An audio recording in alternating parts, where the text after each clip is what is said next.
Hello दोस्तों, Phoenix study circle में आप लोग का स्वागत। आज आप हम लोग से बात करेंगे प्रीवियस ईयर क्वेश्चन के बारे में। और वो है जेएसएससी सीजीएल का। ठीक है। और यह साइंस सब्जेक्ट का प्रीवियस ईयर क्वेश्चन बात करेंगे। यह 2016 में जो पीटी हुआ था उसका है, और बाद में कैंसिल भी हो गया था। ठीक है। उसमें कैसे साइंस का क्वेश्चन आया था। इससे पहले जो वीडियो में बात किए थे वो फरवरी 2024 में जो हुआ था, जो कैंसिल हो गया था, उसमें साइंस का जो क्वेश्चन आया उसका भी जिक्र किए थे। जो नहीं देखे हैं ये वाला प्रीवियस ईयर क्वेश्चन, वो जाके वीडियो है चैनल में, इसका डिस्क्रिप्शन बॉक्स में लिंक डाल देंगे, आप देख सकते हैं। ठीक है। चलिए तो शुरू करते हैं। शुरू हम लोग का बायोलॉजी का क्वेश्चन है, उसके बाद केमिस्ट्री का, फिर उसके बाद फिजिक्स का। देखिए, ग्रेगर जोहान मेंडल जो है निम्नलिखित में से किस वैज्ञानिक विकास से संबंधित है? तो ये ग्रेगर जोहान मेंडल जो है, इनको अनुवांशिकता का पिता या फादर ऑफ जेनेटिक्स कहा जाता है, तो जेनेटिक्स से संबंधित है। तो आंसर हो जाएगा इसका सी, अनुवांशिक लक्षणों की विरासत का नियम से। ठीक है। देखिए, निम्नलिखित में से कौन वैज्ञानिक विकासवाद के सिद्धांत से संबंधित है? तो विकासवाद का सिद्धांत से संबंधित कौन है? डार्विन है, जेम्स वाइट है, विलियम वुंडत है, फ्रेडरिक रीसिंगर। तो कौन है? चार्ल्स डार्विन है। उन्होंने बुक भी लिखा था, द ओरिजिन ऑफ स्पीसीज, पूरा वर्ल्ड का भ्रमण किया था। और फिर जो है ना बुक लिखा जिसमें स्पीसीज का विकास कैसे हुआ है, इवोल्यूशन। ठीक, उससे संबंधित है। ठीक है। अच्छा, ये सब जितना आपको बता रहे हैं, ये जब क्वेश्चन है, ये सब जो एनसीईआरटी बुक से ही आया हुआ है ना? वो भी 9 और 10 का मैक्सिमम क्वेश्चन वहीं से है। ठीक है। सो ये क्वेश्चन जो 9th क्लास के एनसीईआरटी से इवोल्यूशन चैप्टर से है, डाइवर्सिटी इन ऑर्गेनिज्म से है। और या 10th क्लास में भी आपको मिल जाएगा जेनेटिक्स वाला चैप्टर में, जो ऊपर का जो है वो 10th क्लास के जेनेटिक्स चैप्टर का है।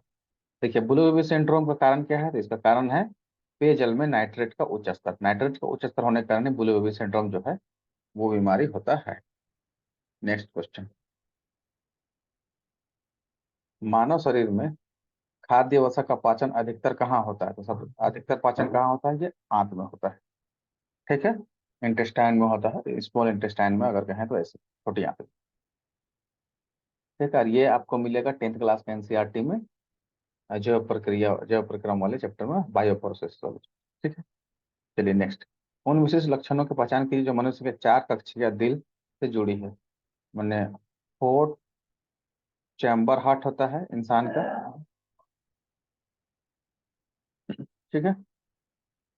तो इसका क्या होगा आंसर? देखिए, इसमें एक वेट्रियम और दो एट्रियम होता है, तो नहीं, दो वेट्रियम होता है और दो एट्रियम होता है। एक वेंट्रिकल, एक एट्रियम, नहीं। बताएं, दो होता है, ये भी दो होगा। रक्त सप्लाई में ऑक्सीजन भरने के लिए गिल्स का प्रयोग, ये भी गलत है। इसका आंसर हो जाएगा ये, ऑक्सीजन समृद्ध रक्त से ऑक्सीजनहीन रक्त को अलग करता है, मतलब ऑक्सीजनेटेड ब्लड को डीऑक्सीजनेटेड ब्लड से क्या करता है? अलग करता है। क्या आंसर हो जाएगा? चलिए नेक्स्ट। नेक्स्ट क्वेश्चन है, क्रोसुलेशन अम्ल उपापचय मतलब क्रोसुलेशन एसिडिक मेटाबॉलिज्म कौन सी प्रक्रिया संबंधित है? यह कार्बन स्थिरीकरण से। ये बेसिकली एक फोटोसिंथेसिस है जो शुष्क क्षेत्रों में होता है, एरिड एरिया में होता है ना, जो कांटेदार वृक्ष है उसमें होता है, उससे संबंधित है ये। चलिए नेक्स्ट है,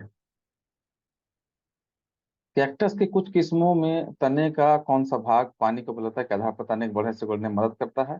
यह करता है, रिप्स करता है। ठीक है। अच्छा, ये 7th नंबर क्वेश्चन होना चाहिए, नंबरिंग थोड़ा सा गड़बड़। चलिए, ये नेक्स्ट क्वेश्चन है, उपकर्ण ग्रंथि का क्या कार्य है? उपकर्ण ग्रंथि का कार्य है, ये उपकर्ण ग्रंथि जो है ये लेक्राइमल ग्लैंड है। लेक्राइमल ग्लैंड है एक तरह का, जिससे जो है सलाइवा निकलता है। ठीक है। तो ये 8 क्वेश्चन जो है आपका जो है, 8 क्वेश्चन किससे आया? ये बायोलॉजी से आया। अब जो आएगा वो केमिस्ट्री से है और फिजिक्स से। तो फिजिक्स से इसमें 5 क्वेश्चन आया, टोटल 22 क्वेश्चन आया है। ठीक है। तो केमिस्ट्री से इस बार इसमें जो है 2024 वाले में जो है 11 क्वेश्चन लगभग आया है।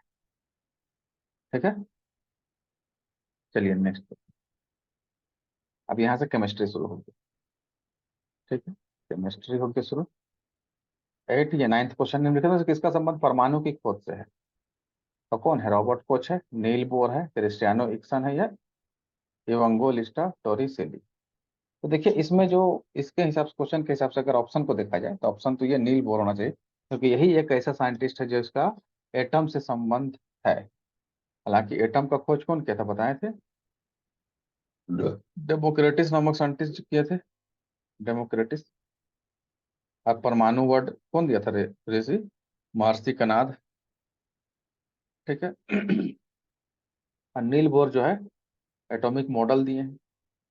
ठीक है, बोर का एटॉमिक मॉडल जो आपको पढ़ाया भी गया है, जो नहीं देखे हैं वो जाके वीडियो देख सकते हैं। चलिए नेक्स्ट। नीचे दी गई अभिक्रिया के प्रकार को क्या कहते हैं? केमिकल रिएक्शन वाला जो है ये चैप्टर, ये 10th क्लास का एनसीईआरटी मिल जाएगा आपको। ये तो 9th क्लास का एनसीईआरटी मिलेगा ये वाला। ठीक है, एटम एंड मॉलिक्यूल वाले केमिकल रिएक्शन वाला चैप्टर है। इसमें देखिए CH4 यानी मीथेन क्लोरीन के साथ सूर्य का प्रकाश की उपस्थिति में अगर रिएक्शन करता है तो CH3Cl मतलब मिथाइल क्लोराइड और हाइड्रोक्लोरिक एसिड बनाता है। इसको कौन सा रिएक्शन कहते थे? इसको कहते हैं प्रतिस्थापन रिएक्शन, सब्स्टिट्यूशन रिएक्शन कहते हैं। ठीक है, 10 का बी आंसर हो जाएगा। नेक्स्ट देखिए। भारी पानी में साधारण साबुन काम नहीं कर सकता है, क्यों? क्योंकि यह जो है कैल्शियम 2+ आयन और मैग्नीशियम 2+ आयन के साथ जो क्या करता है, अवक्षेप, प्रेसिपिटेट बना देता है। ठीक है, इसीलिए नहीं बनता है। ठीक है, चलिए अब नेक्स्ट क्वेश्चन हम लोग देखेंगे इसके बाद। तो नेक्स्ट क्वेश्चन देखिए। देखिए, सिरका अम्ल में सोडियम बाइकार्बोनेट मिलाए जाने पर कौन सी गैस विमुक्त होगी? सिरका अम्ल में जो है ना क्या रहता है, एसिटिक एसिड होता है, CH3COOH होता है। और सोडियम बाइकार्बोनेट का पता है NaHCO3 होता है। यहाँ से जो भी प्रोडक्ट निकलेगा उसमें से एक CO2 और एक H2O तो होगा ही। ठीक, उसको जो भी निकालना है तो CO2 गैस यहाँ से रिलीज होगा। ठीक है, तो इसका आंसर हो जाएगा सी। चलिए देखिए यहाँ पर ये क्वेश्चन नेक्स्ट। ये 13 नंबर क्वेश्चन। चॉकलेट बनाने में प्रयुक्त ठोस कोको कौन सा रसायन दिखाई नहीं देता है? तो देखिए, कैफीन तो हर हाल में दिखाई देगा, फिनेथेलमिन भी दिखाई देता, थियोब्रोमिन भी दिखाई देगा, ट्राइक्लोरोइथेन ये नहीं दिखाई देगा। तो इसका आंसर हो जाएगा डी। ठीक है, चलिए यहाँ पर देखिए, दो विलियन एक जिसका पीएच 1 और मात्रा 100 मिलीलीटर है, उसे अन्य विलियन के साथ जिसका पीएच 2 और मात्रा 200 मिलीलीटर है मिलाया जाता है, तो मिश्रण के परिणामी पीएच को ज्ञात कीजिए। देखिए न्यूमेरिकल है और ये आपको 10th क्लास का एनसीईआरटी में मिल जाएगा डिटेल से। ये प्रोसेस को समझना होगा, क्योंकि यहाँ पर सिर्फ आंसर बताते हैं, जिसको देखना होगा उसको वीडियो जो है यूट्यूब में आप देख सकते हैं। ये ए होगा इसका आंसर। चलिए नेक्स्ट। सोडियम क्लोराइड विलयन के पीएच का स्वभाव क्या है? ये मेरे ख्याल से ये एसिड बेस वाले चैप्टर में मिल जाएगा आपको, है ना, अम्ल क्षार वाला चैप्टर जो है उसमें। तो सोडियम क्लोराइड क्या होता है, NaCl, और ये क्या होता है, ये लवण होता है, सॉल्ट होता है। तो लवण क्या होता है, न्यूट्रल होता है, उदासीन होता है। ठीक है, क्या होता है, ये उदासीन होता है। चलिए नेक्स्ट देखिए। जींस का नीला रंग किस डाई के कारण होता है? जींस का नीला रंग किसके कारण होता है? इंडिगो कलर, इंडिगो के कारण। ठीक है। एक उत्प्रेरक, उत्प्रेरक कहते हैं कैटलिस्ट, प्रतिक्रिया के दर में किस प्रकार वृद्धि करता है? तो देखिए, ये कैसे करता है, संक्रियन ऊर्जा अवरोध को कम करके। यही इसका आंसर है। संक्रियन ऊर्जा किसको कहते हैं, मतलब एक्टिवेशन एनर्जी में जो हर्डल है, जो बाधा है, उसको क्या करता है, उसको हटा देता है, कम करता है। तो उससे एक्टिवेट जल्दी होता है, मतलब प्रतिक्रिया की दर जो है वो बढ़ जाता है। तो उसके लिए जो भी अवरोध होगा उसको क्या करेगा, कम करेगा। तो एक्टिवेशन एनर्जी को करता है। यही इसका आंसर होगा। चलिए नेक्स्ट। 17 या 18 होगा। यदि पृथ्वी के द्रव्यमान 20% की बढ़ोतरी हो जाती है, यदि पृथ्वी के द्रव्यमान में 20% की बढ़ोतरी हो जाती है, तो किसी वस्तु का भार परिवर्तन प्रतिशत कितना होगा? अगर बढ़ोतरी होगा, है ना, किसी के भी भार में, तो देखिए यहाँ से जो फिजिक्स क्वेश्चन शुरू हो जाता है। ठीक है, अगर जो है किसी का मान द्रव्यमान अगर पृथ्वी का बढ़ता है 20%, तो क्या होगा, वस्तु का भी द्रव्यमान जो है 20% से क्या हो जाएगा, बढ़ जाएगा, क्योंकि वो द्रव्यमान हम लोग का जो है वो पृथ्वी का जी से हम लोग का क्या है, वेट जो है संकलित है। समझ गए ना? इसी से जुड़ा हुआ है। इसीलिए जितना परसेंट ये बढ़ेगा उतना ही परसेंट ये भी वस्तु का भी द्रव्यमान बढ़ जाएगा। 90 नंबर क्वेश्चन, पावर के लिए इनमें कौन सा संबंध सही नहीं है? तो इसमें जो है इसका आंसर हो जाएगा, कौन सा नहीं है?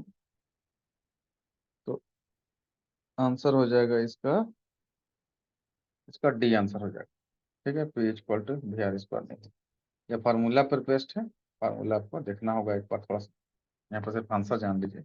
कुछ डिस्क्रिप्शन अगर जरूरत होगा तो आप लोग बताइएगा। चलिए नेक्स्ट। ये सब पूरा थ्योरी का क्लास है, पूरा बेसिक कॉन्सेप्ट अगर नहीं जानिएगा तब तक ये समझ में नहीं आएगा। चलिए, द्रव्यमान m1 के एक पिंड A और द्रव्यमान m2 के एक पिंड B, जिनके वेग क्रमशः v1 और v2 है, कि बराबर गतिज ऊर्जा है, उनके मोमेंटम p1 और p2 के बीच क्या संबंध होगा? ठीक है, पूरा इसको डिटेल से कीजिएगा, है ना? तो इसका जो है आंसर जो है आपका वो आ जाएगा डी। ठीक है, तो इसका भी आंसर ही सिर्फ देखिए डी आंसर आ जाएगा। तो देखिए इसमें जो जैसे गतिज ऊर्जा इक्वल टू होता है, जो भी गतिज ऊर्जा है,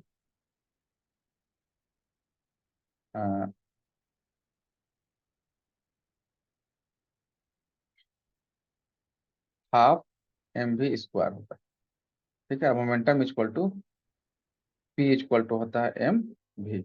यही दोनों फार्मूला का यूज करके इसको जो है सॉल्व करना है, आप कर सकते हैं किसी।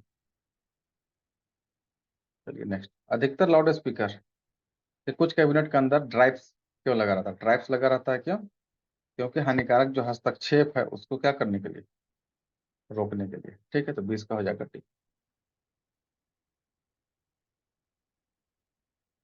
नेक्स्ट क्वेश्चन है, 2 ओम 3 ओम, 2 ओम 2 ओम और 3 ओम को किस प्रकार पर व्यवस्थित किया जाए तो उसका परिणामी प्रतिरोध 4 हो जाए?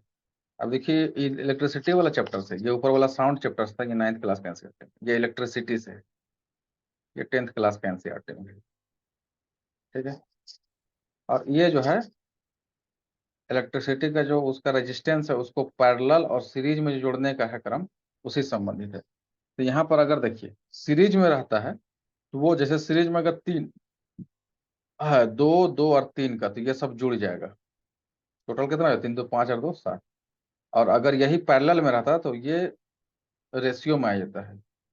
ठीक है, 1/2 1/2 1/3, इस तरह से ये 1 और 1 3 हो जाएगा, ये हो जाएगा 4/3, ऐसा ये आ जाएगा। अब इसमें से कॉम्बिनेशन आपको लगाना है कि कौन इसका आंसर होगा। ठीक है, तो देखिए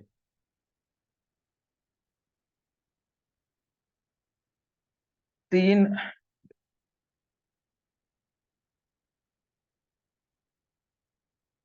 इसमें 2 ओम और 2 ओम को समानांतर जोड़ना है, समानांतर यानी कि पैरेलल, और 3 ओम को सीरीज में जोड़ना है। तो नहीं, इसको पैरेलल जोड़ देंगे। ठीक है, तो ये 4 हो जाएगा। पैरेलल जोड़ेंगे तो क्या होगा? पैरेलल जोड़ेंगे तो 1/2 और 1/2 हो जाएगा, तो ये 1 ओम हो जाएगा, और प्लस ये 3 ओम हो जाएगा, तो 4 ओम का निकल जाएगा, तो इसका यही आंसर हो जाएगा। ठीक है, ये कैलकुलेशन करके देखिएगा, इसका जो है ना वही फार्मूला होता है पैरेलल वाले का, जो है 1/r1 प्लस 1/r2, इस तरह से। और इसका जो सीरीज में होता है, सीरीज वाले का है ना, r1 plus r2 plus dot dot dot, जितना अब जा सकते हो उतना कैलकुलेशन कर सकते हैं। तो ये जो है कुछ क्वेश्चन था, ये टोटल जो है 22 क्वेश्चन आया है। ठीक है, फिजिक्स से 5 क्वेश्चन है, सबसे ज्यादा क्वेश्चन केमिस्ट्री से आया है। ठीक है, देखिए